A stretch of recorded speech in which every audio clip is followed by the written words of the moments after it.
Thank you very much. And before I get started, I want to introduce my wife, Carol, sitting over here.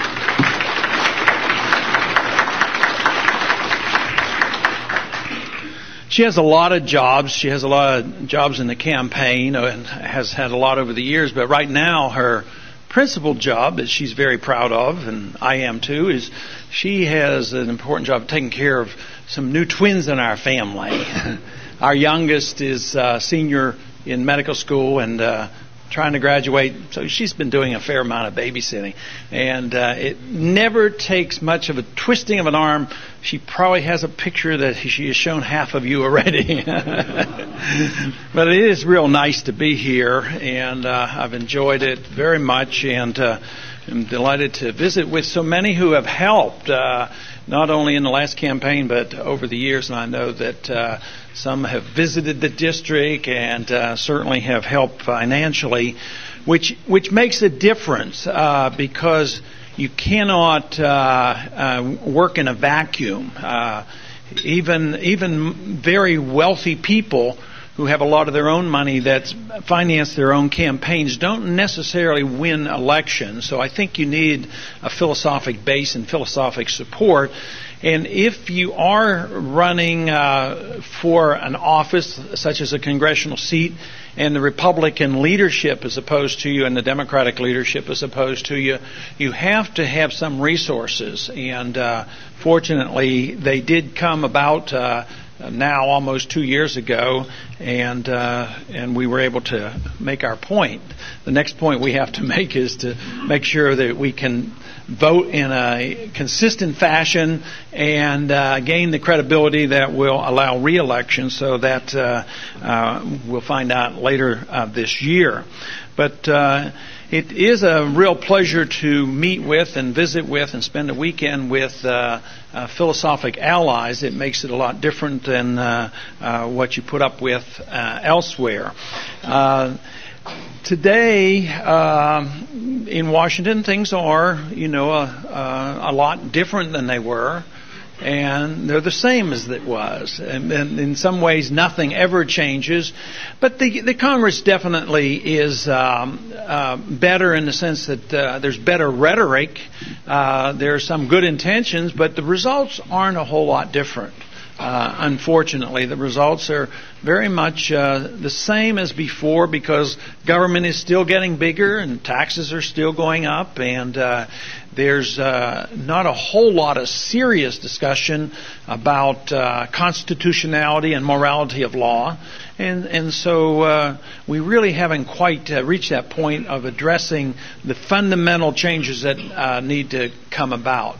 But in the country and around the district and Texas, I think there is a definite difference, and I think that makes me feel better about what's happening. This weekend, and of course for me, the last several months, high on the discussion list has been the issue of Iraq. And I heard a news commentator the other night. A woman came on and she was explaining. She says, "Boy, were they surprised, about that rally in Columbus." She says that was a real shocker. That really caught the Clinton people off guard. And then she's told a half-truth. She says, back in Washington, she says there has been absolutely no discussion whatsoever about the possibility of somebody having a position against the bombing. Inside the Beltway, the only thing they've talked about has been, should we bomb a little bit or bomb a lot? And in a way that's true, except she didn't listen to a few particular speeches that I had given. But mostly this was true. There were the debate was generally the Republicans and the conservatives were basically arguing for a lot more bombing. And yet I think that even the media missed it. Hopefully I was closer to being attuned with what was happening in the country, because I do go home frequently and I've been talking about the issue, and I don't get any resistance to this position. So I think they were caught off guard, but I don't think they necessarily should have been surprised. The votes in Washington, a lot of times are predictable, and sometimes, it's rather discouraging.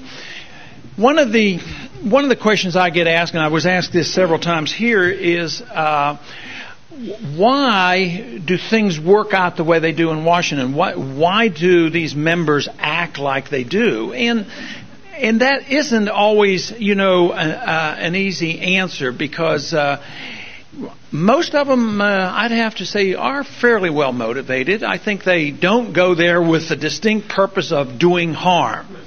But I think when it comes down to understanding basic economics, they don't have a lot of wisdom, and they go on and they continue to make a lot of mistakes, and yet they're rather complacent about it. But they do not have a firm belief, firm convictions, and they do not remain determined.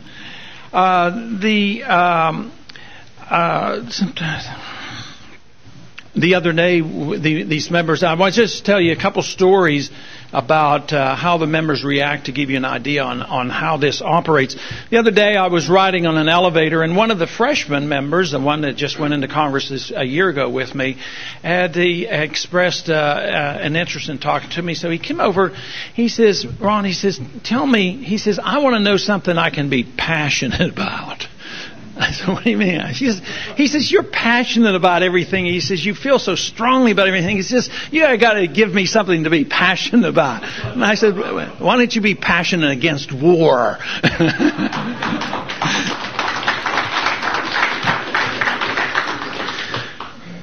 We were talking in a group, and was in a sort of a closed session, and there was some leadership there, and one of the Republican leaders came up and was explaining his philosophy about government.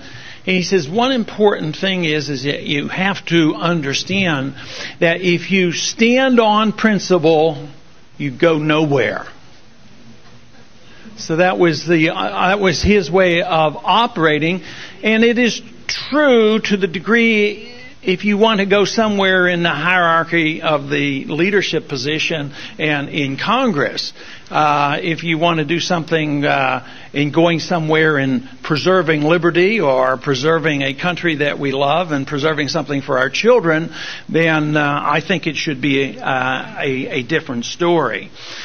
But the attitude is one that is perplexing at times. Last summer, there was the great debate on the IRS. We saw the hearings, and they had this great revelation about how horrible the IRS was, and it's conventional now to badmouth the IRS, and I think that's great. In the 70s, when I was there were only about 6 or 7 of us that would endorse a resolution and a constitutional amendment to abolish the IRS and the income tax. Now, the chairman of Ways and Means will say, let's get rid of the income tax, and everybody goes home to their districts and they bash the IRS. At the time they were doing this and we were getting these good hearings in Washington, all of a sudden we had a bill come up, and it was the Treasury bill that included the IRS. So I looked in this, and here they had a $550 million increase in the IRS budget. So I asked him, why are we doing this? And then when it came back from the conference, when the Senate dealt with it, it came back from the conference, it went up to $729 million. But the explanation was that, yes, the IRS is bad, but we still have to collect revenues, And this is the way Washington operates. There's a bit of deception at times, and they deceive themselves. With all their wonderful intentions, they will even deceive themselves. We had a piece of legislation dealing with a token effort to improve public education. Now, that's a difficult job from Washington, D.C., but it had to do with allowing a tax deduction for the interest earned on a savings account for education. Not on the principal that you put away. It wasn't a deduction. It was only on the amount of money you were making. You didn't have to pay taxes on it, and you would save this up and use it for education. Well, it really adds up to very, very little. I mean, it wasn't even a deduction.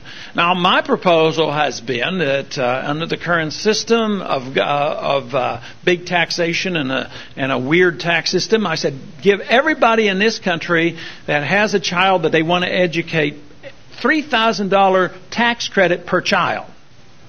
Now, that's my proposal, but of course, the immediate answer for that is that costs the government too much.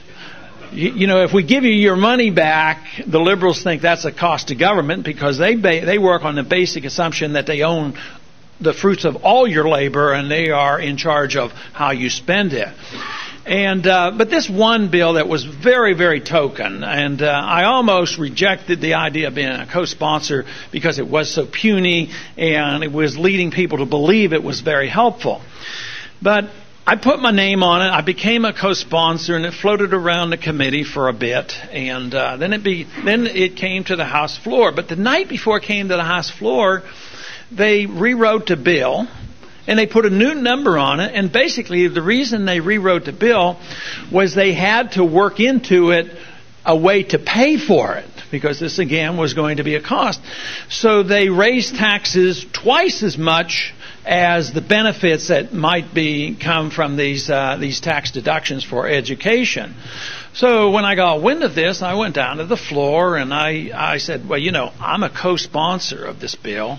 I like the idea that there's some competition that the American people get some tax money back, but you have a tax increase here, and that's not what we're supposed to be doing. And they said, well, we had to pay for it. And I said, well, you know, if you cut the NEA, the National Endowments for Arts, by 1%, you'll have saved more revenues than you're going to get by doing this, raising this taxes. And immediately, though, the leadership could not let that stand, because if you have that sitting out there, this might convince somebody that they're going to be voting for a tax increase. So they had to have the top-notch authorities come down and say, the gentleman from Texas is wrong. This is not a tax increase. This is not a tax bill. This is nothing more than closing a loophole to raise revenues. So I had to vote against my bill that I was a co-sponsor. Of course, it wasn't my bill. It wasn't worth it, hardly to begin with. But that's the way the place operates, and can become a little bit annoying at times. One member of our delegation, when we were sitting around mulling things over, and he let out a complaint, which I thought was significant enough to write down. He said, you know, he says, we have a problem. He says, as a minority in the old days, at least we read the bills and pointed out the bad things in these bills. He says, but you know what? He says, now that we're in the majority, we ignore this. And then later on, after the bill's passed, we have to answer to it. So he was longing for the old days when they were in the minority.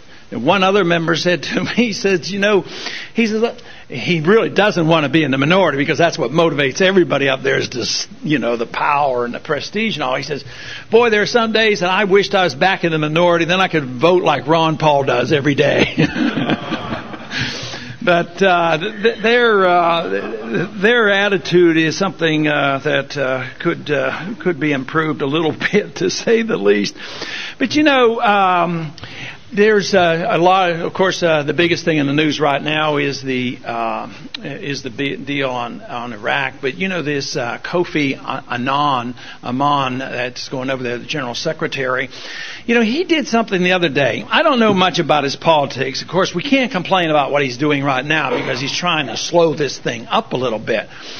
But he said, he answered somebody in the media the other day that I thought all of us who are in politics ought to pay attention to it, especially American politicians, because he answered the media like no American politician ever did. They quizzed him a little bit about this trip. He was getting ready to go over there and make an attempt to stop the war. And this reporter says, do you think you're up to this? Up to this mission, you know? And he looked over at him, and, you know, he doesn't smile a whole lot. He looked at him and he says, what kind of a question is that? And I really thought that was fantastic. Sometimes that's the way I feel, with our own media. And maybe I'll use that someday. What kind of, when they really ask the dumb things, what kind of a question is that? Because we do get a lot of nonsense thrown at us. But, I don't know whether you feel sorry at all for the Clinton administration. I guess not too many people do, but sometimes we should feel a little bit sorry for them. But because here it is, here we had Hillary back in the old days. She was out there prosecuting, Nixon. And remember the old days when Bill Clinton was campaigning against war? Now here we are today. What is it? Time goes around, comes back, doesn't it? Here we have, the old haunt of Watergate on their doorstep and anti-war protesters. That to me is a rather amazing event. But I don't feel sorry for them. I don't know about you. I think maybe they're getting exactly what they deserve. During this, actually, I'd been talking about the war, the potential war, well before the break at Thanksgiving time, because I had thought maybe something would come up over those holidays, which it did not. But I went down to the floor, and we have opportunity to speak out on 1-minute speeches before the session starts. We can get time for a 5-minute speech at the end of the day, or we can, if we're alert, work hard to get a 1-hour speech in the special orders. And I've been trying to do is, I've been more motivated on this issue than most other issues. The IMF issue has been motivating me, but that all of a sudden is slightly less important than this issue of going to war. But I went down one day and gave a 1 minute, and there's a limit to what you can say in 1 minute. But my whole point on the 1-minute speech was that there was an inconsistency in our foreign policy. And I pointed out several things like our alliance with Saddam Hussein and our willingness to give him weapons and endorse use of poison gas and crossing borders. And pointed out that it might be wise for us to consider a more consistent foreign policy. Well, the next member of Congress got up, and he obviously did not know exactly what I was going to say, because I didn't know exactly what I was going to say. But when he got up, he immediately was able to use a quote that he knew by heart to make a pointed criticism at my suggestion that Congress ought to be more consistent in what they do. So he used the a rather well-known Ralph Waldo Emerson quote, which says, "A foolish consistency is the hobgoblin of little minds adored by little statesmen and philosophers and divines." And I thought that was rather amazing that he quickly did that. So the next day I was able to give another speech, but without making it personal or directed by name. I answered by making this statement. I says, criticizing another member for following a consistent freedom philosophy and strict adherence to the Constitution is more of an attempt to reassure the critics themselves who are uneasy with their own position.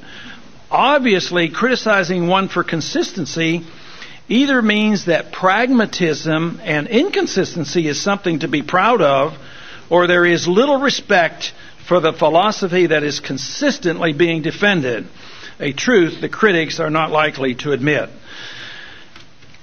I later on, a week or two after that, gave another talk and probably said the very same things again and talked a lot about the war. That same individual came up to me and complimented me about my speech. So I can't quite figure all that out, but I think nobody in Washington wants to take the position that they have a consistent philosophy and see that as a burden, rather than something that they would want to be proud of. So we will continue. The last summer also we had a vote on the Foreign Appropriations bill.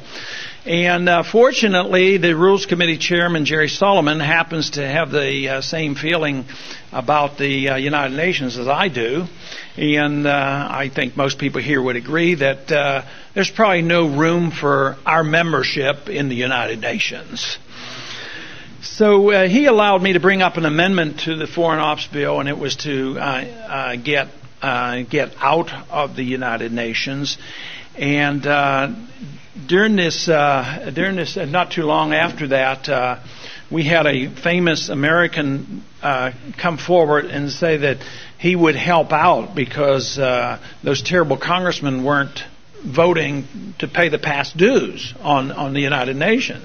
Of course, they claim we owe past dues, but they also don't take into consideration that we pay all the expenses for all this policing activity and this war activity, and therefore they owe us a lot of money, but those who want to still be in the UN might not want to pay the dues because they claim, well, really, we don't own it. But you know that Ted Turner now has offered, to come forward and give $1 billion, not a small sum of money. And I don't think he earned that in a socialized country. I think he earned that where there was a little bit of freedom left, and a little bit of capitalism. But he's offered this $1 billion. And I've been asked, they said, well, is that a good idea? Should we allow him to have it? I said, well, under the circumstances, it's an imperfect world. And it certainly would be a lot better if we had to have the UN that it was financed through donations. And that would be okay. But then we have another problem, though. What if we have a UN-sponsored war? And I thought, well, the only thing we can do there, that would be okay, too, as long as Jane Fonda is the first one to go and fight it.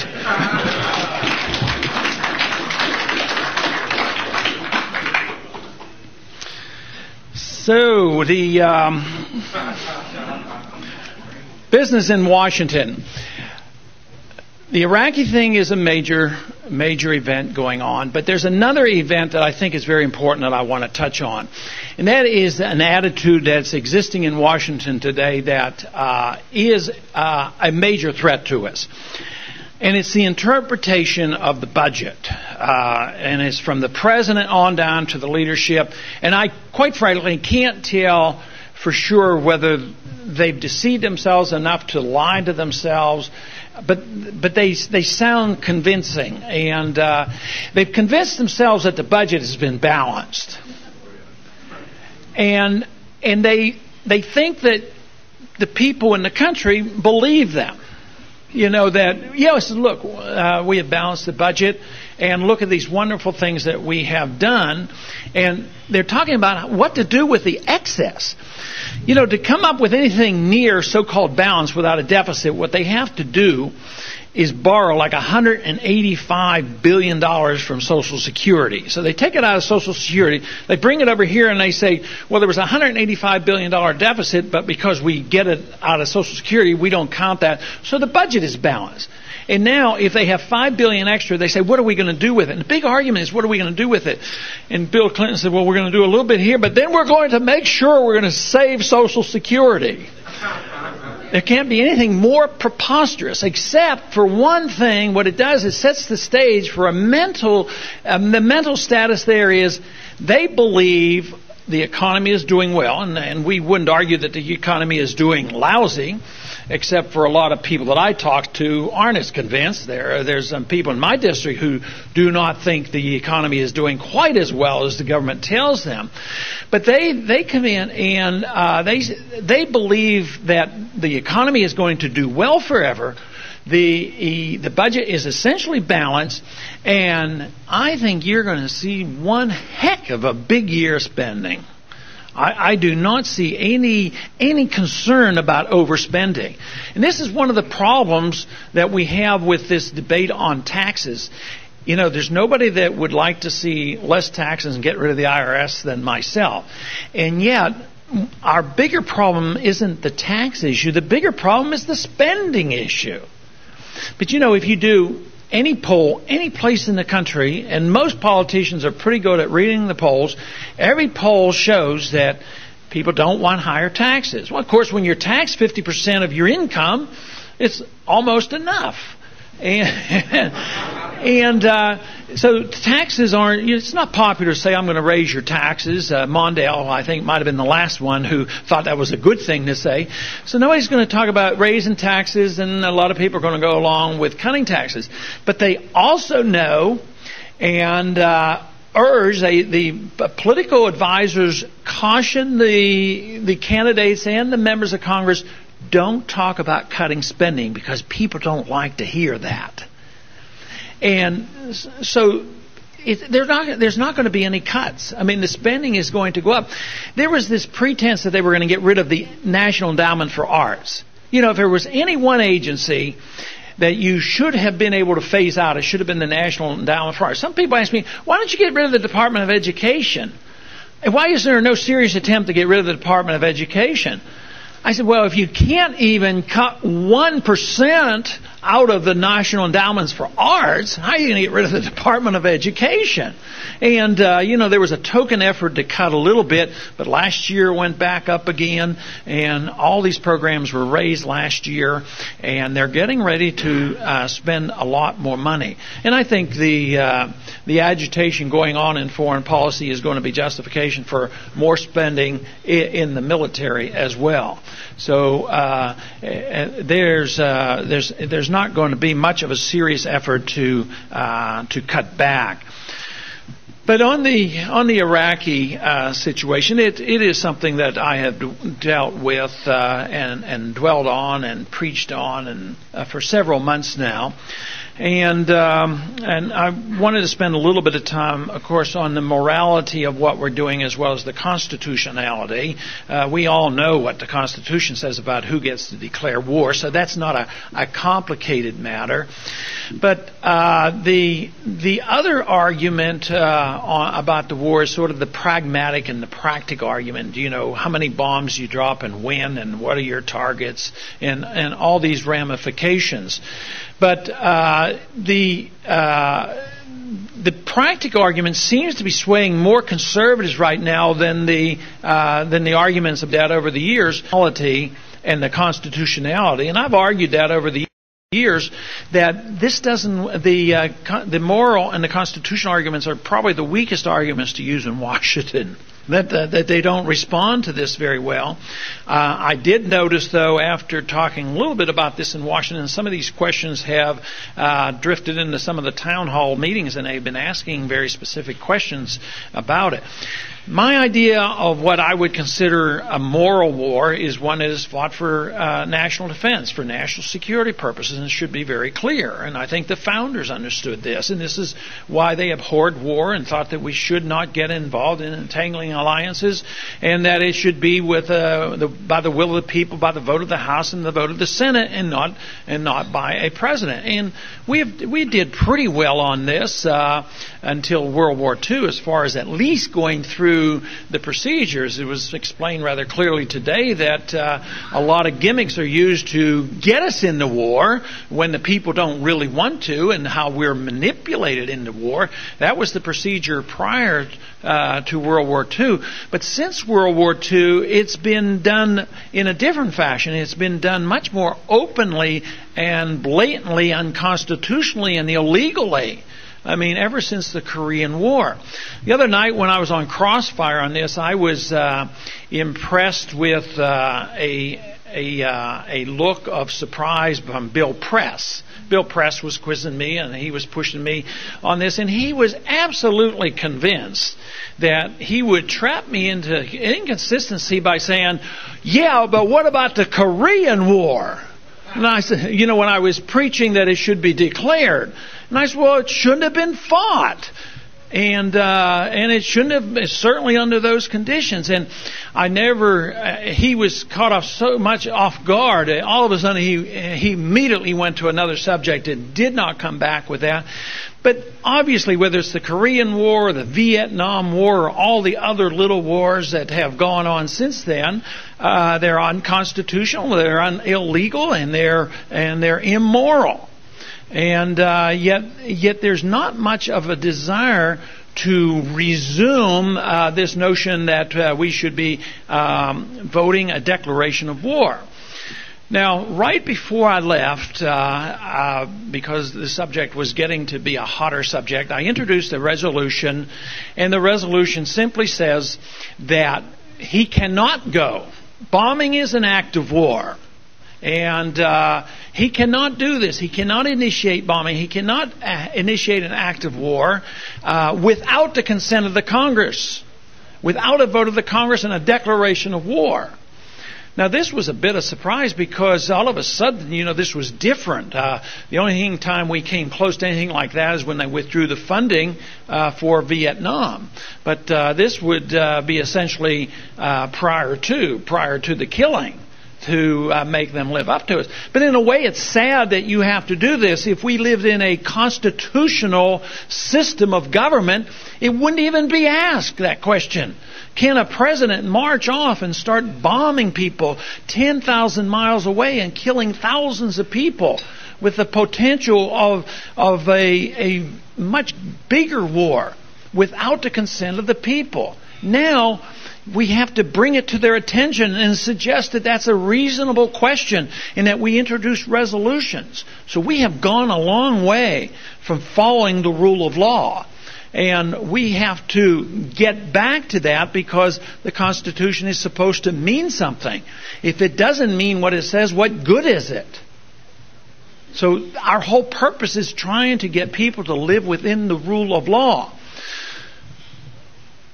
The fact that I've introduced legislation to get out of the UN, I think, is significant. The fact that the IMF bailout is coming up and I want to be out of the IMF,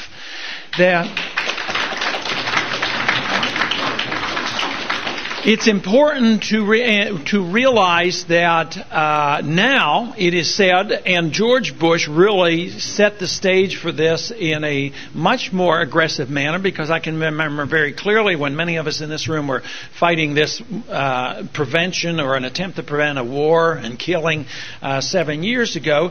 George Bush says, you can vote in the Congress, but I'm going because I have the authority from the United Nations.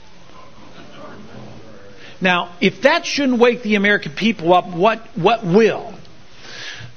I mean, what does seem to wake them up is the fact that we have had troops now serve under UN commander and foreign generals. That's starting to wake up the American people. It's starting to wake up the American people the fact that there's some jurisdiction by international bodies like the UN coming into our national parks. So the people are starting to wake up. And maybe the fact that we were even able to get this to a vote means that we are gaining some strength.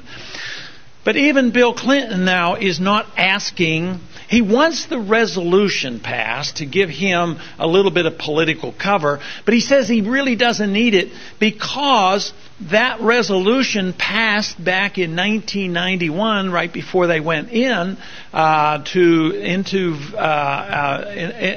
Iraq before, is still in existence. So it's an open-ended declaration of war against Iraq that's been going on since 1991.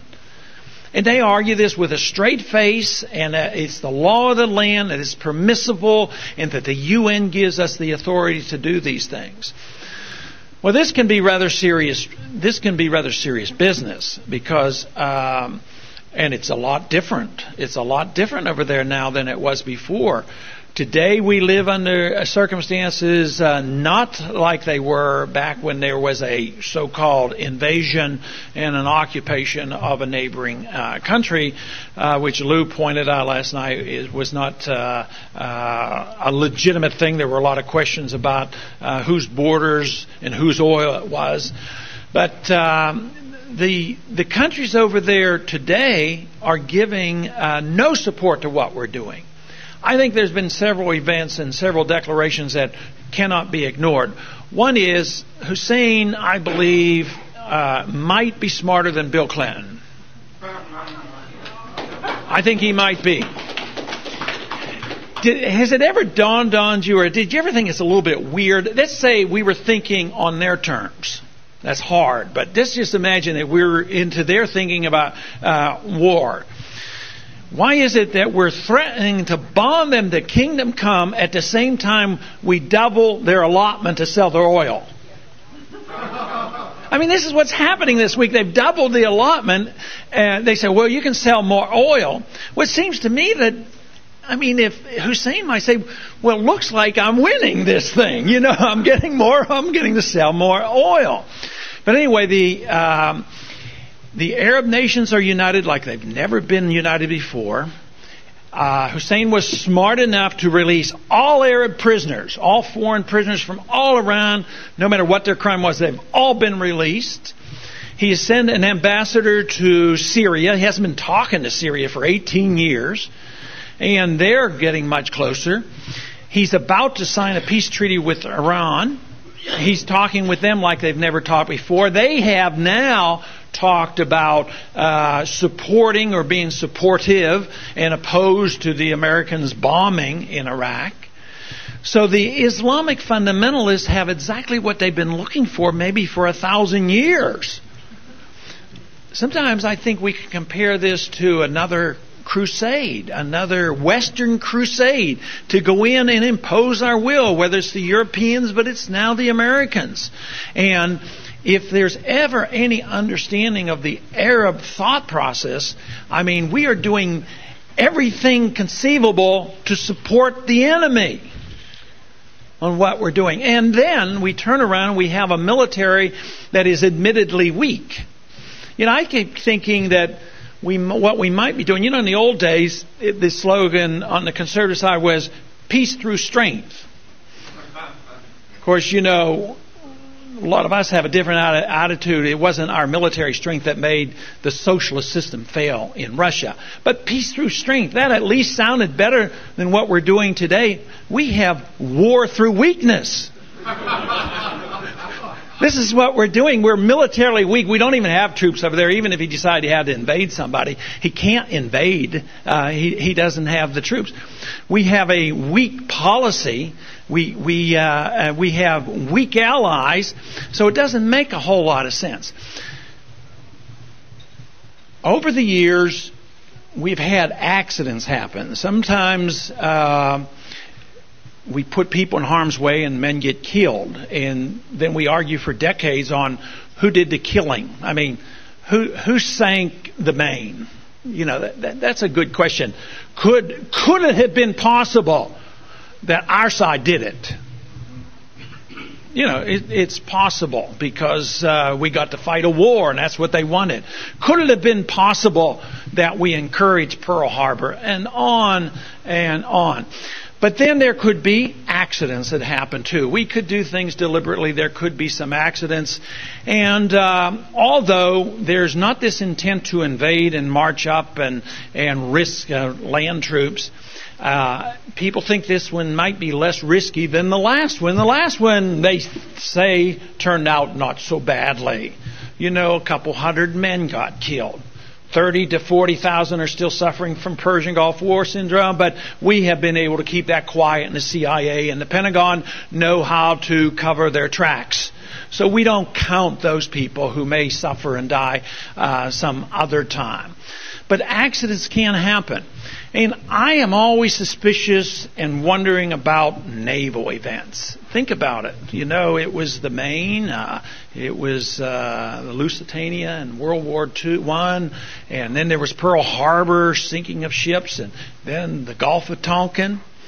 So what do we do now? In an age when if you really had to fight a war with a real enemy that had real technology, probably one of the most old-fashioned weapons are surface vessels on an ocean. So what do? We put them in the Persian Gulf, where it's a very narrow strait, where they might not get out easily if all of a sudden somebody gets upset with us. And they're liable to get upset with us. And who knows what might happen. Somebody might stage an event. Even Hussein may stage an event. What if he uses a nuclear device on his own people? And then the Arab nations say, oh, the United States just dropped a nuclear bomb on some little, town over there.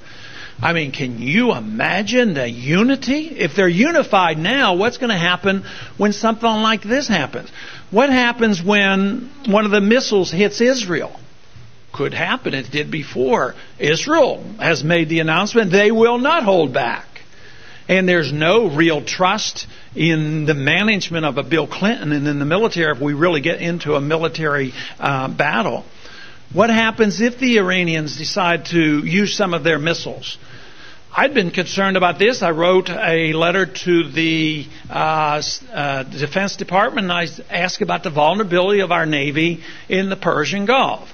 And they wrote back, and I think they tried to be honest about it, and they said, no, the danger isn't all that great. We have anti-missile missiles. So if the missiles come in, we can knock them down as long as there aren't too many. Well, how many is too many? If 200 come at one time or 300, how many do the Iranians have? And what if the Chinese get involved? So I don't know whether I don't think we're going to have the Third World War start next week, but I think it's possible that we could start something very, very big, something that is unimaginable. At the very same time, we're dealing with something else that is imaginable if you've studied monetary policy. And that has to do with the currencies. So we have a crack in the dam, so to speak, in the fiat monetary system in the Southeast Asian currencies. But nobody's too worried about that. The markets seem to be handling this quite well. But we have a monetary system that is based on a system of money that is very shaky. And it can become undermined. So we have this IMF, we have a financial crisis, and we have internationalism involved there because we're going to bail them out. Then we have the Iraqi thing, which is under UN command and UN orders and a international conflict. At the same time, even in another category, which is a serious event going on in Washington, it has to do with the scandals. And I'm not necessarily thinking of the one that's the most popular, because the resolution that I am a co-sponsor of was introduced prior to the Lewinsky scandal. And the resolution is Bob Barr's resolution that said that we should have an inquiry into the possibility of the impeachment of the president. And yet there's another scandal. The main reason why we introduced it had to do with the really illegal use of the FBI. I think Nixon looks like a pretty clean guy compared to what this guy's done with the FBI. Went to prison over that. So that is being shoved aside. And then another event that motivated me to put my name on this inquiry had to do with foreign interference in American politics. Foreign investment in our political campaigns. Chinese money, Indonesia money coming in here, and then all of a sudden the many stories about the conflict of interest. I thought that was enough. Matter of fact, I think the Lewinsky thing is almost a distraction from the real serious things that, will probably be or could be impeachable, where these others will probably never be provable, and they'll probably be able to tie them up, but distract from those particular events. So you have this internationalism involvement in corrupting our politics. We have the IMF, which is requiring that we bail them out on a financial system that could become very unstable, as well as this unstable condition we have in the Middle East. Now, if in the 1970s, under attack and challenges, the Arab nations came together and boycotted the oil, is it conceivable that they would feel motivated to do that again? And you say, oh no, they're making a lot of money, they're selling us the oil, and we have moderate governments. Moderate means pro-Wall Street, pro-Western moderate governments in Saudi Arabia and other places, and they would never turn. But what about the people? It's not the governments. The governments actually would go along with this nonsense. It's the people that they fear. The people in these countries are saying, we're not going to put up with it, and we're liable to throw you out of office, and there'll be a rebellion in this country if our leaders go along with it. So those leaders, if they are motivated enough not to chime in and go along with the Americans' bombing of Iraq, could they possibly go along with an embargo? We're more dependent on oil than ever before. Now, the markets would obviously disagree with me on that because oil prices are crashing. But that doesn't mean things couldn't change overnight. But I think the potential is there for major, serious problems. Now, what is the overriding issue? Well, the overriding issue to me is the issue of liberty. Because whether it's the financial system collapsing and causing chaos in our country, or whether it's a war, it's always a threat to liberty.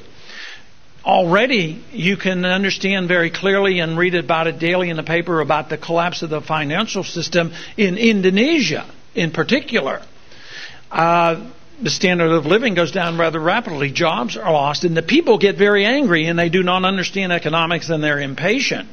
And they must blame somebody. Right now, they're tending to blame America because it's our policy that comes through the IMF, and the IMF is not free market, and they're imposing free trade on everybody. And they go over and have all these conditionalities. The people get angrier at us for the problems, but the Indonesian people, the poor people, are breaking down stores and looting. Who are they after? The wealthy. Who are the wealthy? The Chinese, and they're running them out of the country. So there is a scapegoat. So there is a definite consequence from this. But the threat is liberty. Because whether it's the chaos that comes from economic problems or the taking away of our liberties under wartime conditions, the ability for our president to declare emergency powers are unlimited. And it's quite capable. If it happens, I'm sure there'll be a lot of people in this country said, as a matter of fact, they've been predicting, they said Bill Clinton is going to stage all this so that they can make declaration of emergency powers. I have no idea whether it would be deliberate, but I think it's a possibility that if you have an economic crisis, and a currency crisis, plus a war crisis, that Bill Clinton wouldn't hesitate for 1 minute to make a declaration of an emergency and have dictatorial powers. So it is a very serious business. Now, there are two major leaders who are behind what we're doing in Iraq. Bill Clinton, as well as our good friend, his good friend, Tony Blair. And they're the great Western leaders. I guess Bill Clinton is the moral social leader, and Tony Blair is the philosophic leader. But I have a quote from one of his visits when he was over here visiting Bill Clinton, and he was explaining to us what he really believes in, and this is rather startling. Tony Blair says, I tell you, a decent society is not based on rights. It is based on duty. Our duty to one another. To all should be given opportunity, from all responsibility demanded. Now, do you think he wants duty to? He wants duty to the state, is what he wants. And he said rights aren't important. And a decent society is not based on rights. I mean, he says this. And all I can say is, if you want a decent society, you have to have one where there is respect for rights. That's the only decent, fair society that I want to live in. Not one that is based on his concept of duty to the state. The 20th century, probably the forgotten cause in the 20th century, has been liberty. We have been living on what others have given us, what our founders gave us, the understanding of many of the 18th and 19th century philosophers, and the concept that you should have freedom of choice in free markets. And we still have a fair amount of that, although the foundation has been eroded. Although there is still some competition going on in some production, we have a currency that doesn't work very well, and we have a foreign policy system that doesn't work very well.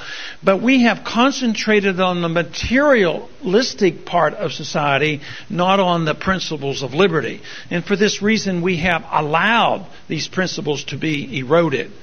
And the great threat and the great challenge is really, are we going to defend them once again? Everything I see in Washington is directed toward the material benefits of society. Whether it's the big corporations or the big banks or the poor people coming in for food stamps or the farmers coming for bailouts, the whole works, they're always coming to prop up the material benefit. Corporations are very good at hiring good lobbyists. A good lobbyist is good for their business. Better than donating to the institutions that promote liberty. So their investment, they see that their benefits are much greater by investing in the destruction of liberty, and they concentrate on the material. So our challenge is very great. The purpose of all that we do, whether it's through the educational groups or whether it's through the political action, the purpose ought to always be for the defense of liberty. When you live in a free society, then we all can work to solve our problems. We have less problems. We don't have the state to deal with, but we have then a greater abundance of wealth. We have a greater abundance of free choices. We have less problems. But when the state gets involved in solving our problems, making people act better and live better and do things better and make sure everybody has economic equality, then it squelches out, it eliminates the purposes of liberty. You can't have it both ways. So we must once again define that the role of government is for the purpose of protecting our liberties. Liberties that come to us not from our government, but from a natural way or a God-given way that they come to us, and the purpose of the state is to guarantee that nobody can trample on us and take them from us. And today, I thought Reverend Rushdoony's comments were very pertinent, that we were moving into an era. I tend to agree with that. I don't know anything about timing, but it is true that I feel strongly enough about this that I believe that running for Congress in 1996 was a time where I would be in a place, if it was to be that I'd be elected, I might have a chance to talk about the problems. So I anticipate that we are rapidly moving this way. I did not anticipate nor predict that it would be possibly with a war, but I've thought more along the lines of social breakdown here as well as our economic problems. But the job is very clear. The goal is very clear. We have been blessed in this country with a great nation, and we must do something more. To do less will mean that we will not have our freedoms. To do more will not be difficult if we can get the people to do it and get our priorities straight. And I want to thank you very much.